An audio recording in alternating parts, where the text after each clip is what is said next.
Hello दोस्तों, welcome to Maharshi study. दोस्तों आज के इस वीडियो में हम जानेंगे क्लास 12th मैथ जो चैप्टर 3 है मैट्रिसेस, उसके कुछ इंपॉर्टेंट एमसीक्यू के बारे में जानेंगे। ठीक है, ऑब्जेक्टिव क्वेश्चन। ठीक है, तो चलिए क्वेश्चन को देखते हैं। तो देखिए यहाँ पर हमारा क्वेश्चन नंबर पहला है, क्या है कि निम्न में से कौन सा स्तंभ आव्यूह है। ठीक है, ये टाइप ऑफ मैट्रिसेस का क्वेश्चन है। ठीक है, इस तरह क्वेश्चन अक्सर पूछा जाता है कि कौन सा स्तंभ आव्यूह है। ठीक है, मतलब कि कॉलम मैट्रिसेस। ठीक है, तो इसमें देखिए ये वाला होगा कॉलम मैट्रिसेस। ठीक है, क्यों? क्योंकि यहाँ पर देखिए स्तंभ कैसे रहता है, स्तंभ ये है ऐसे इस तरह से रहता है। ठीक है, इस तरह से कोई भी स्तंभ हो, ठीक है, मान लीजिए वो खड़ा है, ठीक है, तो वो स्तंभ रहता है। तो ये होगा आपका स्तंभ आव्यूह। ठीक है, कॉलम मैट्रिसेस। यहाँ पर एक नंबर में अगर देखा जाए तो ये किस तरह से, ये एकदम इस तरह से लेटा हुआ है। ठीक है, तो ये तो हो नहीं सकता है, और यहाँ पर ये तो एक ही एलिमेंट है। ठीक है, और इसमें अगर देखा जाए तो ये वाला खड़ा है। ठीक है, तो इसलिए इसमें सी नंबर सही होगा, और ये भी लेटा है। ठीक है, तो इस तरह से सी नंबर जो है इसका आंसर हो गया। ठीक है, और भी देखते हैं। अब देखिए यहाँ पर सेकंड नंबर क्या है, निम्नलिखित में से कौन सा पंक्ति आव्यूह है। ठीक है, मतलब कि रो मैट्रिसेस। ठीक है, पंक्ति मतलब कि रो मैट्रिसेस कौन सा है। तो पंक्ति मतलब कैसे होता है, पंक्ति मतलब कि ये सेम, इसका सेम अपोजिट होता है। ठीक है, ये क्या था, इस तरह से जो खड़ा रहता था वो था क्या, स्तंभ आव्यूह। ठीक है, तो सेम उसी प्रकार से उसका अपोजिट जो इस तरह से लेटा रहेगा, ठीक है, वो होता है पंक्ति मैट्रिसेस। ठीक है, तो इसमें कौन सा है, ये वाला देखें तो ये वाला खड़ा है, ये भी खड़ा है, और ये वाला केवल एक ही है, लेकिन ये वाला जो है वो लेटा है। ठीक है, तो ये इसका ए नंबर सही हो जाएगा। ठीक है, तो ये छोटे छोटे क्वेश्चन है। ठीक है, इसी तरह से और भी बड़े से बड़े क्वेश्चन को सॉल्व करेंगे। ठीक है, तो देखिए अब देखिए यहाँ पर हमारा क्वेश्चन क्या है कि निम्न में से कौन सा वर्ग आव्यूह है। ठीक है, वर्ग मतलब कि स्क्वायर मैट्रिसेस। तो इसमें से देखिएगा कौन सा होगा, ये वाला और ये वाला। ठीक है, चार ऑप्शन दिए रहेंगे। ठीक है, उसमें से आपको वर्ग आव्यूह देखना है। तो देखिए सबसे पहले देखने का वर्ग मतलब क्या, जैसे कि 2 का स्क्वायर, यही तो वर्ग होता है। मतलब ये हुआ कि ये इसकी होती है कोटि।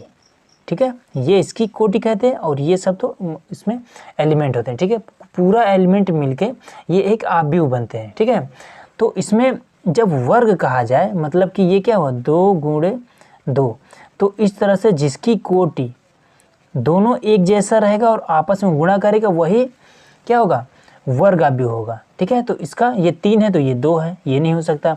ये 2 है तो ये 3 है, ये भी नहीं हो सकता। ये वाला हो सकता है। ठीक है, क्यों? क्योंकि ये संख्या जो है वो समान है। ठीक है, और दोनों आपस में गुणा कर रहे हैं। ठीक है, इसी प्रकार से अगर एग्जाम्पल के लिए मान लीजिए इसके बजाय अगर कोई और दे देता है इस तरह से 2 4 3 0 0 1 2 0 1, इस तरह से देता है 3 गुणे 3। ठीक है, तो यहाँ पर क्या है, 3 3 दोनों एक ही जैसे और आपस में गुणा कर रहे हैं। ठीक है, तो ये इसका क्या होगा, ये इसका वर्ग आव्यूह होगा। ठीक है, स्क्वायर मैट्रिसेस होगा।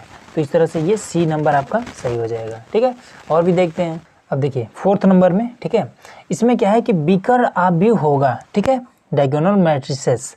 तो इसमें देखिए विकर्ण आव्यूह को पहचानने का सबसे आसान तरीका यही है कि इसमें देखिए सबसे पहले विकर्ण मतलब क्या होता है कि विकर्ण मतलब कि इस तरह से पहले यही तो विकर्ण बनता है। मान लीजिए ये कोई आयत है। ठीक है, ये एक आयत है, तो आयत में विकर्ण कैसे बनता है, ये इसी तरह तो बनता है, इस तरह से बनेगा या फिर इस तरह से बनेगा। ठीक है, तो सेम वही प्रक्रिया इसमें होती है। तो इसमें हम देखेंगे पहले यही इसका विकर्ण होगा। ठीक है, तो हमने देखा इसका, देखिए एक चीज़ है कि केवल यही अंक जो होगा वो विकर्ण में ही होगा। ठीक है, विकर्ण के अलावा जो भी होंगे वो शून्य होना चाहिए, तभी वो विकर्ण आव्यूह होगा। ठीक है, तो इसमें देखिए तो इसमें तो देखिए यहाँ भी अंक है, यहाँ भी अंक है, यहाँ ये तो नहीं होगा, ये इसमें भी नहीं होगा। क्यों? क्योंकि यहाँ पर है, फिर यहाँ भी है, यहाँ भी है, इसमें विकर्ण बन ही नहीं रहा है। यहाँ पर देखिए तो हाँ, यहाँ पर तो विकर्ण बन रहा है, लेकिन यहाँ शून्य है, यहाँ शून्य और यहाँ शून्य है। ठीक है, लेकिन यहाँ पर ये 2 आ जा रहा है। अगर यहाँ भी शून्य होता तब ये सी नंबर सही होता, लेकिन यहाँ शून्य नहीं है तो सी नंबर सही नहीं होगा। ठीक है, डी में देखते हैं तो डी में भी यहाँ पर विकर्ण तो बन रहा है। ठीक है, यहाँ शून्य, ये शून्य और ये शून्य, फिर इधर देखते हैं ये शून्य और ये शून्य, मतलब कि सीधा सीधा ये विकर्ण बन जा रहा है। तो इसका डी नंबर सही होगा। ठीक है। विकर्ण आव्यूह का यही तरीका है कि उसका विकर्ण में जो भी अंक होंगे केवल विकर्ण में ही होगा, ठीक है, उसके अलावा सभी शून्य होंगे, ठीक है, ये विकर्ण आव्यूह होता है, ठीक है। चलिए और भी देखते हैं। अब देखिए 5 नंबर पे ध्यान दीजिएगा, क्या है कि निम्न में से अदिश आव्यूह कौन सा है, ठीक है। इसमें हमें बताना है अदिश मतलब कि स्केलर, ठीक है, स्केलर मैट्रिसेस होता है इसका। तो इसमें देखिए इससे पहचानने का सबसे आसान तरीका क्या है, देखिए जैसे हम लोग विकर्ण आव्यूह में क्या करते थे, देखते थे कि विकर्ण इसका, ठीक है, इसका विकर्ण देखा जाता है। सेम वही प्रक्रिया इसमें भी करना है, इसमें भी हमें विकर्ण ही देखना है, ठीक है। लेकिन इसमें क्या होना चाहिए, जो विकर्ण है वो सेम होना चाहिए, मतलब कि जैसे कि यहाँ पर है, यहाँ पर 2 है 2 है 2 है, ठीक है, तो इसमें बी नंबर सही हो जाएगा। क्यों? क्योंकि जो विकर्ण है इसका विकर्ण वही 2 2 है, ठीक है, विकर्ण सेम है और उसके अलावा सभी 0 है, ठीक है, इसलिए ये बी नंबर सही हो जाएगा। अब सी नंबर क्यों नहीं सही हो सकता, तो विकर्ण तो इसमें बन रहा है लेकिन इसके अलावा देखिए विकर्ण यहाँ पर 2 2 रिपीट हो रहा है, ठीक है, ये तो सेम है, लेकिन ये 4 के जगह पे 0 होता तो ये भी सही हो जाता। अब यही देख लीजिए, अब यहाँ पर देखिए ये पूरा तो 0 है, यहाँ भी 0 है, विकर्ण तो बन रहा है लेकिन अंतर क्या है कि ये 8 है, ये 4 है, तो ये 2 है, ठीक है। तो अदिश आव्यूह में बस यही ध्यान रखिएगा कि एक ही संख्या विकर्ण में होना चाहिए, 2 2 2, तो ये वाला सही हो जाएगा। ये 2 2 है लेकिन यहाँ पर 4 हो गया तो ये नहीं होगा। ये वाला, ये सभी तो 0 हैं लेकिन इसका जो विकर्ण है वो वाला जो एलिमेंट है वो अलग अलग है, ठीक है, तो इसलिए ये डी नंबर गलत है। और इसमें देखा जाए तो इसमें यहाँ पर 2 आ गया है और ये वाला फिर इसका जो विकर्ण का एलिमेंट है वो अलग अलग है, ठीक है। तो इससे स्पष्ट हो गया कि विकर्ण अदिश जो है अदिश आव्यूह वो कौन सा होगा, जिसका विकर्ण सेम एक ही अंक बार बार रिपीट होगा विकर्ण में, वही इसका अदिश आव्यूह होगा, ठीक है। अगला देखते हैं। अब देखिए 6 नंबर में क्या है कि निम्न में से तत्समक आव्यूह मतलब कि आइडेंटिटी मैट्रिसेस होगा, ठीक है, इसमें से हमें आइडेंटिटी मैट्रिसेस बताना है। तो ये चीज़ तो हमने, जैसे आप अगर इस चैप्टर को हल किया होगा, ठीक है, तो आई की वैल्यू क्या रखते थे, आई बराबर हम रखते थे क्या, अगर इसकी कोटि 2 गुणे 2 का होता था तो हम आई बराबर क्या रखते थे, 1 रखते थे, 0 रखते थे, ठीक है, फिर 0 फिर 1, ये इस चीज़ रखते थे आई की वैल्यू, ठीक है। तो यही आइडेंटिटी का आई जो है यही हम यहाँ पर आई यहाँ पर मानते थे, ठीक है, उसके बाद से इसका मान ये वाला होता था, ठीक है।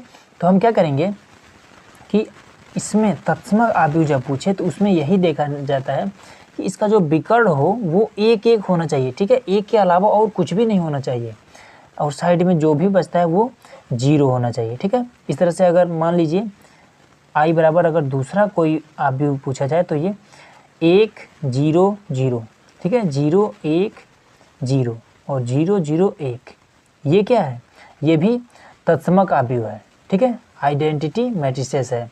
इसमें क्या है, इसका विकर्ण जो है वो एक ही 1 1 है, ठीक है। देखिए विकर्ण अगर ये सभी 0 0 है, ठीक है, इधर भी 0 0 है, और विकर्ण में अगर मान लीजिए यहाँ पर अगर बाई चांस 2 दिया हो, ठीक है, तब क्या ये होगा तत्समक आव्यूह, ठीक है, आइडेंटिटी मैट्रिसेस ये नहीं हो सकता। क्यों? क्योंकि बीच में यहाँ पर 2 दे दिया है। विकर्ण में हमेशा 1 रहता है, ठीक है, विकर्ण में जब 1 1 रहेगा तभी ये आई का मान होगा, ठीक है। अब उसी प्रकार से इसमें अगर देखा जाए 1 है 0, ये भी 0 ये भी 0, ये नहीं हो सकता। बी नंबर ये हो सकता है, ठीक है। अब इसमें देखा जाए विकर्ण बन रहा है, इसमें विकर्ण ही नहीं बन रहा है, ठीक है, ये भी नहीं हो सकता। अब इसमें देखा है, इसमें देखिए हाँ इसमें तो विकर्ण बन रहा है, लेकिन अंतर क्या है, इसमें 2 2 का विकर्ण बन रहा है, जब 2 2 का विकर्ण बन रहा है तो भी ये नहीं होगा, ठीक है। अगर आइडेंटिटी मैट्रिसेस में 1 1 का ही विकर्ण बनना चाहिए तभी वो सही होगा, ठीक है। अगला देखते हैं। अब देखिए 7 नंबर, ये तो बहुत ही आसान है। इसमें क्या करना है कि शून्य आव्यूह मतलब कि 0 मैट्रिसेस कौन सा होगा, ठीक है, तो जिसमें 0 0 होगा पूरा, जिसमें पूरा अवयव 0 होगा वो ही 0 मैट्रिसेस हो जाएगा, ठीक है। तो यही सी नंबर हो जाएगा। तो ये तो आसान था, ठीक है। अब चलिए अब कुछ क्वेश्चन को हल कर लेते हैं, ठीक है, जो कि इंपॉर्टेंट है काफ़ी। अब देखिए इस टाइप में अगर क्वेश्चन को पूछता है, क्या कह रहा है कि ये वाला पहला आव्यूह है, ठीक है, बराबर लगा के दूसरा आव्यूह दिया है, ठीक है। इसमें क्या कह रहा है कि X Y Z C D का मान होगा, ठीक है, यहाँ पर एक्स है, वाई है, जेड है, और इधर यहाँ पर सी है, यहाँ पर डी है, ठीक है। इसका हमें मान बताना है। तो कैसे बताएंगे, देखिए बहुत ही आसान है। पहले तो एक्स x कहाँ पर है, यहाँ पर कोने में है, ठीक है। अब सेकंड में जाइए, तो जब यहाँ पर कोने में है तो इस यहाँ पर कोने में क्या है, 9 है। तो आप क्या करिए कि x + 2 बराबर रखिए 9, ठीक है।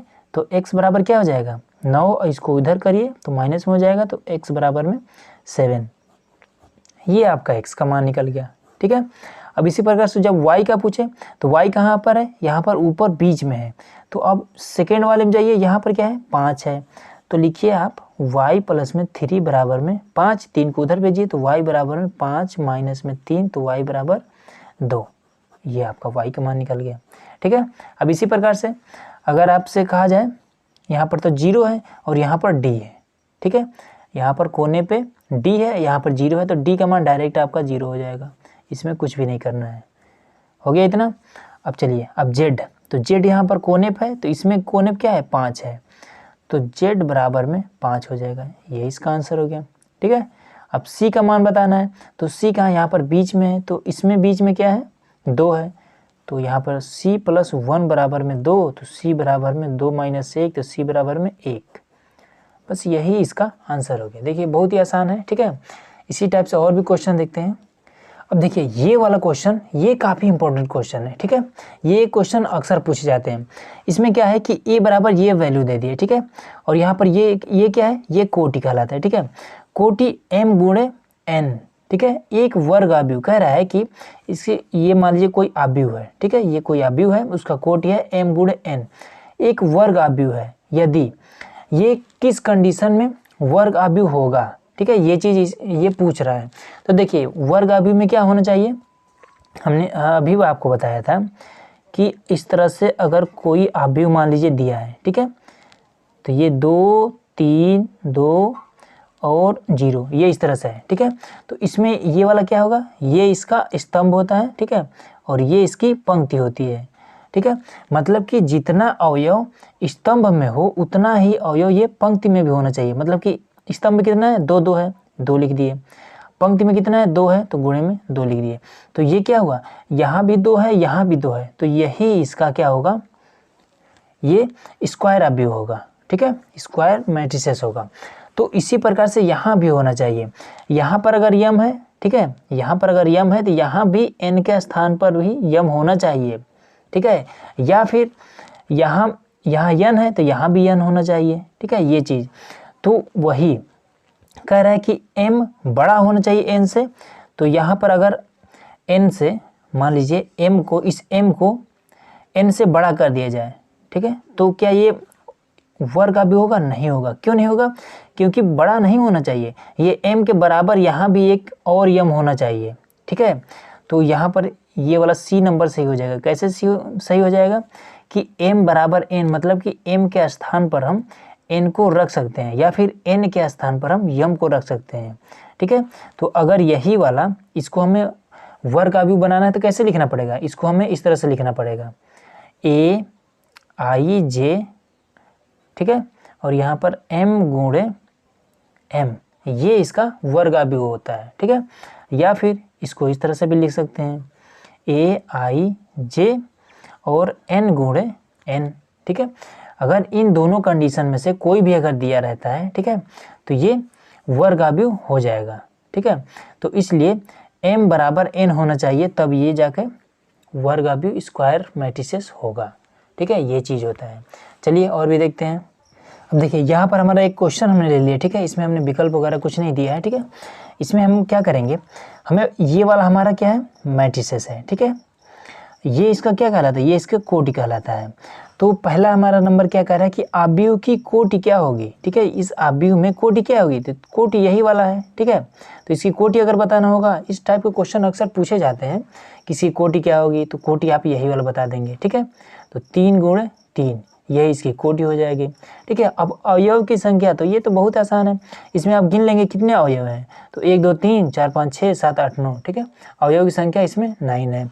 अब यहाँ पर ये पूछ रहा है कि अवयव, ठीक है, इसमें अवयव बताना है कि A13, ठीक है, A13, A23 और A31 पर कौन कौन से अवयव हैं, ठीक है। अब ये कैसे बताएंगे, देखिए यहाँ पर 1 दिया है, मतलब कि पहली ये पंक्ति, ठीक है, पहली पंक्ति का जो तीसरा अवयव है वो क्या है, तो ये पहली पंक्ति का तीसरा अवयव 3 है, ठीक है 3, तो यहाँ पर ये 3 हो जाएगा।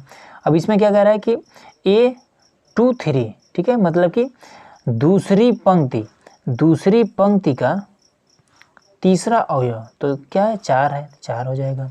अब क्या है 3 1, मतलब कि तीसरी पंक्ति का पहला अवयव क्या है 0 है, ठीक है, यही तो है, तो ये 0 हो जाएगा। बस यही चीज़ इस तरह से बताना होता है, ठीक है। आगे देखिए, अब देखिए ये क्वेश्चन, ये भी काफ़ी इंपॉर्टेंट क्वेश्चन है, ठीक है। इसमें क्या कह रहा है कि कोटि 3 × 3, ठीक है, 3 × 3 कोटि के कितने आव्यूह बना सकते हैं, मतलब ये समझिए, जैसे कि 3 × 3 का आव्यूह कैसे बनता है, ये इसी तरह तो बनता है, मान लीजिए 0 2 1 4 2 0 0 0 और 0, ठीक है, 3 पंक्ति में, ठीक है, 3 पंक्ति में और 3 स्तंभ में, तो ये 3 × 3 का हो गया, ठीक है, इसी तरह से बनता है। तो इसमें तो संख्या तो दिया नहीं है, ठीक है, इसमें कोई संख्या नहीं दिया, तो जब संख्या न दिया हो तब किस तरह से अभी बनता है, तब ये इस तरह से बनता है 11, ठीक है, A11 A12 और A13, A21 A22 और A23, फिर A31 A32 और A33, ये इस तरह से बनता है, ठीक है, ये 3 × 3 का है। तो यही कह रहा है कि प्रत्येक प्रविष्टि, ठीक है, प्रविष्टि 0 या फिर 1 हो, मतलब कह रहा है कि एक बार हमें यहाँ पर 0 रखना है, ठीक है, एक बार 1 रखना है, ठीक है, फिर यहाँ भी एक बार 0 एक बार 1, तो इस तरह से अलग अलग करके, ठीक है, एक बार हम पूरा इसके स्थान पर एक बार हम 0 0 बैठाएंगे, ठीक है, एक बार फिर हम 1 1 बैठाएंगे, इस तरह से हम कितने आव्यूह को हम बना सकते हैं, ये चीज़ पूछा है, ठीक है। कह रहा है कि यहाँ पर केवल 2 ही संख्या दिया है कि 0 या फिर 1, इन्हीं दोनों को रख के हम इस तरह के कितने आव्यूह को हम बना सकते हैं, ठीक है, ये चीज़ पूछा है इसमें। तो आप अगर एक बार यहाँ पर क्या करिए, एक एक स्थान पर 0 0 रखिए, हो गया इतना, फिर एक बार क्या करिए 1 1 रखिए, तो 2 बार बन गया इस तरह से। फिर आप क्या करिए कि इसी में कहीं पर यहाँ पर 0 कर दीजिए और फिर उतार दीजिए पूरा, फिर यहाँ पर मान लीजिए आप क्या करिए यहाँ पर 1 कर दीजिए, फिर इस तरह से, मतलब कि बहुत सारे बन सकते हैं, ठीक है। अब कितने बन सकते हैं, इसको हल करने का सबसे आसान तरीका यही है, यहाँ पर कितने आए अवयव, कितने हैं, तो 2 अवयव हैं, ठीक है, 2 अवयव को लेकर हमें बनाना है, तो हम लिखेंगे यहाँ पर 2, ठीक है। अब 2 अवयव ये हमने ले लिया, अब इसमें देखेंगे कि कितने अवयव हैं इसमें, तो ये 9 अवयव है, तो इसके घात में आप 9 लगाइए। अब इसी को आप हल कर दीजिए, ठीक है, तो हल करेंगे तो ये 512 आएगा, ठीक है। तो यही चीज़, अभी मान लीजिए यहाँ पर मान लीजिए 0 और 1 दिया है, और यहाँ पर अगर बाई चांस दे देता है कमला की कि 2, यहाँ पर 2 दे देता, अब कहता है कि यहाँ पर 3, इन 3 संख्याओं का प्रयोग करके हम कितने आव्यूह बना सकते थे। तब बस यही करना है कि 2 की जगह पे आप क्या करेंगे 3 लिखिए, उसके बाद से 9 लगाइए, अब इसका आप गुणा कर दीजिए 3 का 9 बार, जो भी आंसर आएगा, ठीक है, वही इसका आंसर हो जाएगा, ठीक है। तो इस तरह से अगर मान लीजिए ये वाला इस टाइप का क्वेश्चन नहीं देता है, इसमें एक और अवयव बढ़ा देता है, तो आप इसी तरह से करेंगे, ठीक है। आगे क्वेश्चन देखते हैं। अब देखिए इस टाइप का अगर क्वेश्चन आ जाता है तो आप क्या करेंगे, यहाँ पर पहले यही चीज़ हमें बताना है, ठीक है, 2a, तो पहले 2a निकालिए, तो a बराबर क्या है, यहाँ पर a बराबर ये एलिमेंट दिया है कि 2 3 4 और 2, ये चीज़ दिया है, ठीक है। अब क्या करना है कि इसमें हम इस a के वैल्यू में हम 2 से गुणा कर देंगे, ठीक है, तो a है यहाँ पर, इसमें 2 से गुणा करना था, a वाला वैल्यू यही है, इसमें हम 2 से गुणा कर देंगे, तो जब गुणा करेंगे तो क्या हो जाएगा, 2 दूना 4 हो जाएगा, 4 2 चौका 8 हो जाएगा, 6 हो जाएगा और 4 हो जाएगा। बस ये इसका क्या निकला, ये इसका 2a निकल गया, ठीक है, ये इतना। अब इसमें से b को माइनस करना है, ठीक है, इसको हम इसमें से माइनस करेंगे, तो देखिए पहले लिखेंगे अब क्या 2a माइनस में b, तो 2a की वैल्यू क्या है 4 8 6 और 2, इसको हम इसमें से माइनस करेंगे, ठीक है। कहाँ गया ये वाला 1 0 2 0, ये चीज़, ठीक है। तो इसमें देखिए माइनस करने का सबसे आसान तरीका क्या है, इसको आप प्लस कर दीजिए, ठीक है, और इसमें आप माइनस लगा दीजिए। अब जीरो माइनस लगाइए ना लगाइए कोई दिक्कत नहीं है, ठीक है। इस तरह से करिएगा तो ईजिली कर सकते हैं आप। अब इसमें से माइनस करेंगे इसको तो क्या हो जाएगा, 3 हो जाएगा, ये 8 ही रहेगा।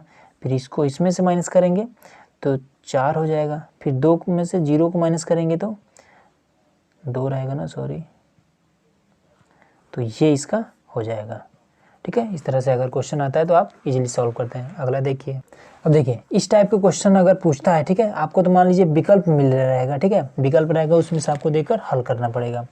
तो इसमें सबसे पहले विकल्प को चयन करने के लिए, ठीक है, विकल्प को चुनने के लिए आपको इसे हल करना पड़ेगा। तो सबसे पहले क्या करेंगे, इस समीकरण को थोड़ा सा हल करेंगे। क्या लिखेंगे, 5a प्लस में 3b बराबर क्या है, 2x है, ठीक है। तो आप क्या करिए, इस 2 को आप इधर करिए तो ये इसके साथ में भाग करने लगेगा, ठीक है। तो 1/2 यहाँ पर लिखिए और उस यहाँ पर 5a प्लस में 3b करिए और बराबर में x। हो सकता है इस तरह से, ठीक है। अब क्या करिए, 5 को a का मान रखिए, फिर यहाँ पर b का मान रख दिए, ठीक है। तो पहले 1/2 यहाँ पर रखेंगे और इसको बड़ा ब्रैकेट में कर लेते हैं, ठीक है। अब इसके बाद से 5a है तो a का वैल्यू यहाँ पर दिया है तो a यहाँ पर 1 0 2 1 इस तरह से रखेंगे, फिर प्लस लगाएंगे 3। अब b है तो b यहाँ पर 2 0 1 और 2, ये इस तरह से रख देंगे, ठीक है। अब क्या करेंगे, यहाँ पर x है तो x लगा देंगे। अब 1/2, अब इसको इसमें गुणा कर दीजिए तो 5 0 10 और उसके बाद से ये 5, ये चीज़ हो जाएगा, ठीक है, प्लस में। अब इसमें गुणा करिए आप 6 0 3 और 6, ये हो जाएगा, ठीक है। अब आप क्या करेंगे कि इसको और इसको, ये दोनों अवयवों को आप जोड़ देंगे, ठीक है। तो x बराबर में 1/2 और जब जोड़ेंगे, अब इसको इसको जोड़ेंगे तो क्या आ जाएगा, 6 5 11 हो जाएगा, 11 और फिर 0 और 0 0 रहेगा। फिर ये 10 3 13, ये 13 हो जाएगा। फिर 6 5, ये भी हो जाएगा कितना, 11 हो जाएगा, ठीक है। तो ये भी हो जाएगा 11। अब यहाँ पर 1/2 है तो इसको आप इसी में गुणा कर दीजिए तो x का जो फाइनल वैल्यू आ जाएगा वो होगा 11/2, फिर ये 0, फिर ये 13/2, फिर 11/2। तो ये इस तरह से आपका आंसर आएगा, ठीक है। इस टाइप के क्वेश्चन अक्सर पूछे जाते हैं, ये आप लोग ध्यान से देख लीजिएगा, ठीक है। देखिए अगर इस प्रकार का क्वेश्चन आ जाता है, ठीक है, x प्लस वाई बराबर ये इतना, x माइनस वाई बराबर ये इतना वैल्यू दिया है और कह रहा है कि x और y का मान ज्ञात करिए, ठीक है। तो आप क्या करेंगे, देखिए सबसे आसान तरीका, पहले x प्लस वाई और x माइनस वाई इन दोनों को जोड़ दीजिए, ठीक है। x प्लस वाई और प्लस कर दीजिए x माइनस वाई को, ठीक है। अब जब इसको इन दोनों को आप प्लस करें तो इन दोनों को भी तो प्लस करेंगे, तो यहाँ पर लिखिए 2 3 4 1, फिर प्लस करके लगाइए 3 1 0 और 2, ये चीज़, ठीक है। अब यहाँ पर अगर देखेंगे तो ये माइनस से ये वाला ख़त्म, तो ये x और x 2x हो जाएगा, ठीक है। अब इसको आप जोड़ देंगे तो 3 2 5 3 1 4, ये 4, फिर 3 2 1 3, ये इतना, ठीक है। अब ये वाला 2 को हम क्या करेंगे, इधर ले जाके गुणा कर देंगे तो x बराबर में ये इधर जाएगा तो भाग करने लगेगा ना, तो 5 4 4 और 3, ये इस तरह से हो जाएगा। तो x बराबर में क्या हो जाएगा, ये हो जाएगा 5/2, फिर 4/2, फिर 4/2 और 3/2। अब जो कटने वाला है उसको काट देते हैं तो ये 5/2 हो जाएगा और ये 2 हो जाएगा, फिर ये 2, फिर ये 3/2, यही इसका x का मान निकल गया, ठीक है। अब y का मान निकालना है तो क्या करेंगे, एक बार हमने जोड़ा है तो अब इस बार हम घटा देंगे तो x प्लस वाई माइनस में x माइनस वाई। अब इसके मान को भी घटाएंगे तो क्या है, 2 और 3, 2 3 4 1 माइनस 2 3 है ना, 3 1 0 और 2, ये इस तरह से करेंगे, ठीक है। तो इसको क्या करेंगे, ये तो ब्रैकेट में, ब्रैकेट को ओपन करेंगे तो x प्लस में y माइनस में x प्लस में y, x से x कट जाएगा। अब इसको घटा देंगे, इसको प्लस में करिए और ये वाला माइनस में कर दीजिए, ठीक है। अब इसको घटाइए, तो इसको घटाएंगे तो -1 आएगा, फिर ये 2 आएगा, फिर ये 4, फिर ये -1, ये हो जाएगा, ठीक है। अब इसको जोड़ देंगे तो 2y हो जाएगा, -1, 2 और 4 और -1, ठीक है। अब इसको इधर करिए तो y बराबर में क्या हो जाएगा, ये इधर गुणा कर रहा है, इधर जाएगा भाग करेगा, तो एक के साथ -1 के साथ भाग करेगा तो -1/2, 2/2, 4/2, -1/2, इस तरह से हो जाएगा। इसे ये कटेगा, इससे ये कटेगा, तो y बराबर क्या हो जाएगा, -1/2, 1, 2, -1/2, यही इसका आंसर हो जाएगा, ठीक है। तो इस तरह से x बराबर और y बराबर, ये इसका फाइनल वैल्यू आ गया, ठीक है। तो आज के वीडियो में बस इतना ही। तो चलिए मिलते हैं इसके पार्ट 2 में, ठीक है, जिसका लिंक आपको डिस्क्रिप्शन तथा वीडियो के एंड में मिल जाएगा, आप जाकर जरूर देखिएगा, ठीक है। पार्ट 2 में हमने इसके आगे के जो भी क्वेश्चन इंपॉर्टेंट क्वेश्चन है उसको हमने हल किया है, ठीक है। तो आप जरूर देखिएगा। तो वीडियो देखने के लिए बहुत बहुत धन्यवाद। अगर आप चैनल पर नए हैं तो सब्सक्राइब जरूर करिएगा।